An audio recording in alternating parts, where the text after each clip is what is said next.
This is Nick with Build Brothers Roofing. Started my digital inspection at 1763 Summer Place Drive out here in El Cajon. We're going to start our inspection underneath the eave of the house. So your eave will consist of this fascia board, you have your rafter tails, and then your starter board.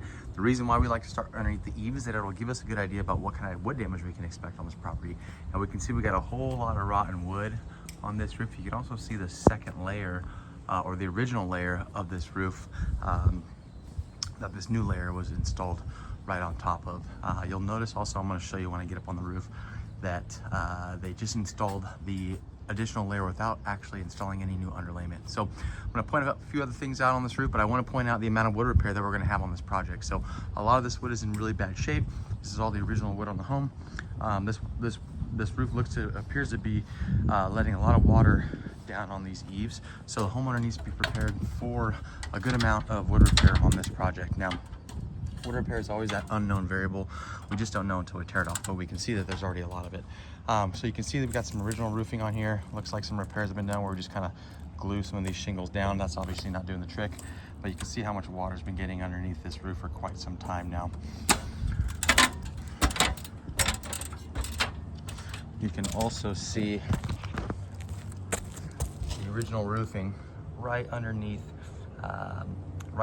that new layer of roof. So you can also see just how shiny this product is. So that shininess is the fiberglass that is exposed.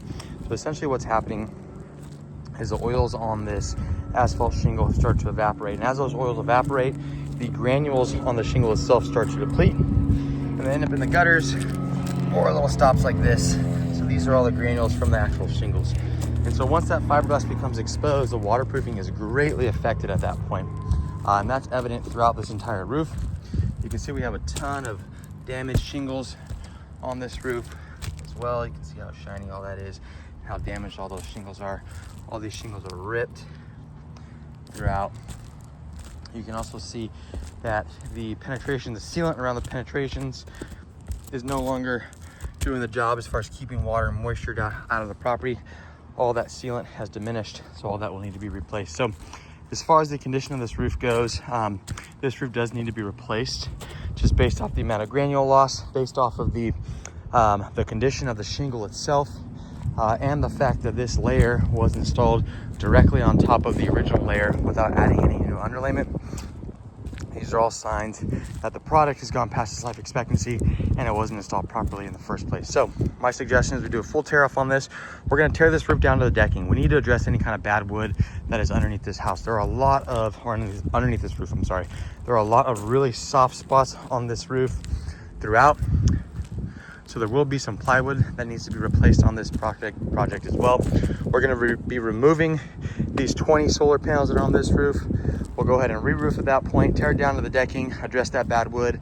Once that is all complete, we'll go ahead and add a layer of synthetic underlayment. Now, we're an Owens Corning preferred contractor, which means that this roof will come with a 50-year warranty from Owens Corning, the manufacturer, to go along with our lifetime workmanship warranty. Once all that is complete, we'll also be adding new drip edge along the entire perimeter, new starter shingle along the entire perimeter as well, and then the new architectural asphalt shingle will go right on top of that.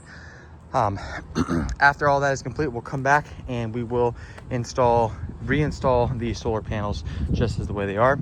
We're going to be adding some exhaust vents to this roof also. We're going to go ahead and be replacing whirlybirds like that with O'Hagan vents. O'Hagan vents are flat, low profile ventilation systems. Looking for any new roofs around here, I don't see any. But anyway, we're going to be adding a few more to this home as well. We'll even put some underneath the solar panels just to increase the airflow. Now, this is a good candidate for a ridge vent. I'll explain to the customer what the ridge vent is also, but I will give them both those products options as well. But yeah, in my professional opinion, this roof is in need of replacement. It has gone past any kind of repair that can be done just due to the age of the product, the condition of the product, and the improper installation in the first place. That's it for my inspection.